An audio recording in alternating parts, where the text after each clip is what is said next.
Couples అడిగే basic question ఏంటంటే once conceive అయిన తర్వాత అది న్యాచురల్గా కానీ ఏమన్నా ట్రీట్మెంట్స్ వాడినా కూడా స్పాంటేనియస్ కన్సెప్షన్లో కూడా ఏంటంటే మేడం స్కాన్స్ అవసరమా, డైరెక్ట్గా 5th మంత్ స్కాన్ ఒకటే సరిపోతుంది కదా, ఇన్ని స్కాన్స్ ఎందుకు అని అడుగుతూ ఉంటారు. హలో ఎవ్రీవన్, నేను మీ doctor Ashwini, infertility specialist, 49 Rajahmundry branch. అసలు ఫస్ట్ ఆఫ్ ఆల్ బేసిక్గా ప్రెగ్నెన్సీలో ఎన్ని స్కాన్స్ మినిమం చేయించుకోవాలి? మినిమం అయితే గైడ్లైన్స్ ప్రకారం ఏంటంటే అట్లీస్ట్ మినిమం 3 స్కాన్స్ ఉండాలి. ఫస్ట్ ఇది dating scan, second one is NT scan, third one వచ్చేసరికి టిఫా స్కాన్ అనమాట, నాలుగోది వచ్చేసరికి గ్రోత్ స్కాన్. ఈ 4 స్కాన్స్ అనేవి బెటర్ చేయించుకోవటం and also it is mandatory. So first scan అనేసరికి డేటింగ్ స్కాన్. డేటింగ్ స్కాన్ అంటే ఏంటి? సో వన్స్ ప్రెగ్నెన్సీ అనేది కన్ఫర్మ్ అయిన తర్వాత ఇమీడియట్గా చేసే స్కాన్ని డేటింగ్ స్కాన్ అంటారు. సో డేటింగ్ స్కాన్లో ఏంటంటే మీకు ఎక్స్పెక్టెడ్ డేట్ ఆఫ్ డెలివరీ, అంటే మీకు డెలివరీ అయ్యే టైం, ఏ టైంలో అయితే డెలివరీ ప్లాన్ చేసుకుంటే బేబీ హెల్తీగా ఉంటుంది అనే డేట్ మనకి ఎక్స్పెక్టెడ్ డేట్ ఆఫ్ డెలివరీ అనేది డేటింగ్ స్కాన్లో తెలుస్తుంది. సెకండ్ది వచ్చేసరికి ఎన్టీ స్కాన్ అని, అది 3వ నెలలో చేస్తాం. 3వ నెలలో స్కాన్కి ఎందుకు అంత ఇంపార్టెన్స్, ఎందుకు చేయించుకోవాలి? ఇది స్కిప్ చేసి డైరెక్ట్గా 5th మంత్లో చేయించుకోవచ్చా అంటే ఎన్టీ స్కాన్ దాన్ని మనం 3rd మంత్లో చేస్తాం. దీన్ని అదర్ నేమ్ ఏంటంటే జెనెటిక్ స్కాన్ అనమాట, బేసిక్ జెనెటిక్ స్కాన్. సో ఇది 3rd month between 11 to 13 weeks, అంటే 11 వారాల నుంచి 13 వారాల మధ్యలో చేసే స్కాన్ ఈజ్ ఎన్టీ స్కాన్. దీన్ని మనం జెనెటిక్ స్కాన్ కూడా అంటాం.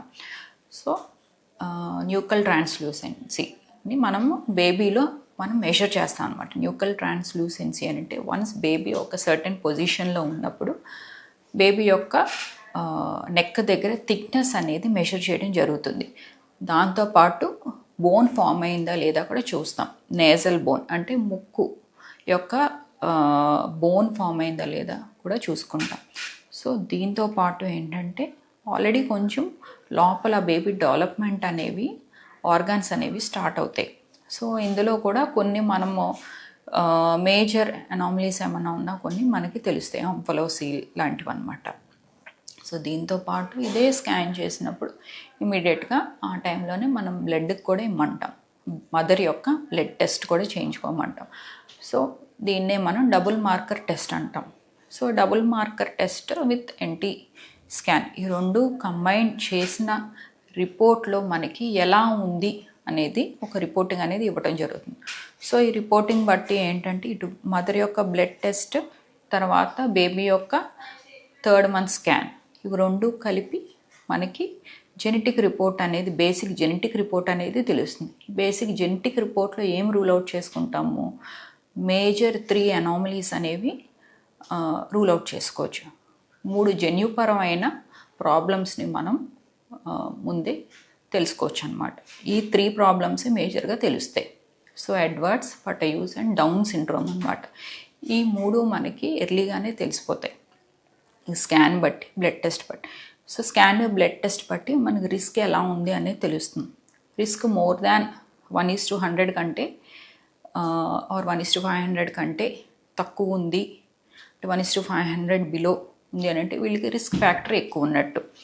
సో రిస్క్ ఫ్యాక్టర్ ఎక్కువ ఉన్నప్పుడు ఏంటంటే కంపల్సరీగా ఇది మనం కన్ఫర్మేటరీగా NIPT టెస్ట్ కూడా చేయించుకోవచ్చు. ఇంకా ఫర్దర్ అడ్వాన్స్డ్ అంటే ఇందులో 99% డిటెక్ట్ అవుతుంది అనమాట. వన్స్ ఈ టెస్ట్లో కన్ఫర్మ్ అయినా ఏం చేయాలి అని అంటే యూజువల్గా అది కన్ఫర్మేటరీ టెస్ట్లోని ఈ 3 ఏదో ఒకటి కన్ఫర్మ్ అయితే డెఫినెట్గా మేము ఆ ప్రెగ్నెన్సీ అనేది అంత హెల్దీ ప్రెగ్నెన్సీ కాదు అని ఆ యొక్క కపుల్కి చెప్పడం జరుగుతుంది అనమాట. సో వాళ్ళకి ఇలాంటి ప్రాబ్లం ఎడ్వర్డ్స్ కానీ, పటయూస్ కానీ, డౌన్ సిండ్రోమ్ ఏమన్నా ఉన్న కండిషన్తో ఉన్న దాని గురించి వాళ్ళకి ఎక్స్ప్లెయిన్ చేస్తే they will have a discussion in between dum. మాతో కూడా డిస్కస్ చేయడం వల్ల ఫర్దర్గా ఎలా వెళ్ళాలనేది ప్లాన్ చేసుకోవచ్చు అనమాట. సో యూజువల్లీ ఇలా ఉన్నప్పుడు ఈ major 3 genetic problems, chromosomal problem ఉన్న బేబీస్ని మనము టెర్మినేషనే అడ్వైజ్ చేస్తాం.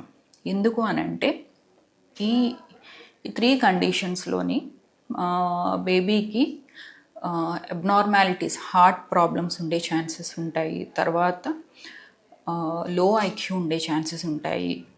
అలాగే స్పీచ్ కానీ డిసెబిలిటీస్ అనేది ఎక్కువ ఉంటాయి. సో వాళ్ళ యొక్క లైఫ్ స్పాన్ కూడా కొంచెం తక్కువ ఉంటుంది. అండ్ వాళ్ళకి ఎప్పుడు సపోర్ట్ అనేది చాలా అవసరం అన్నమాట.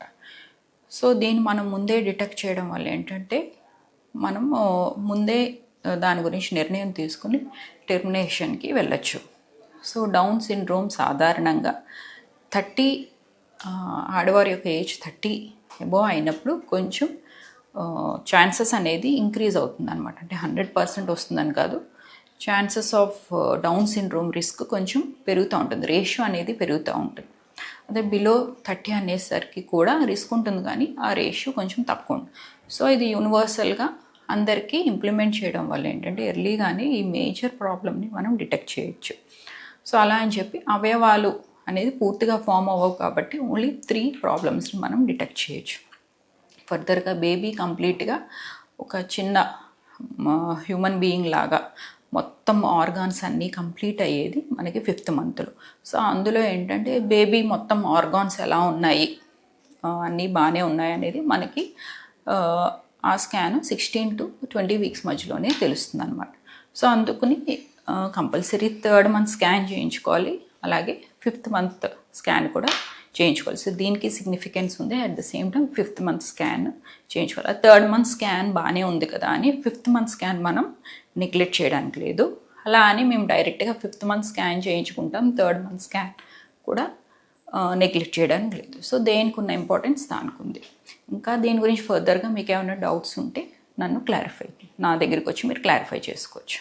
Thank you so much.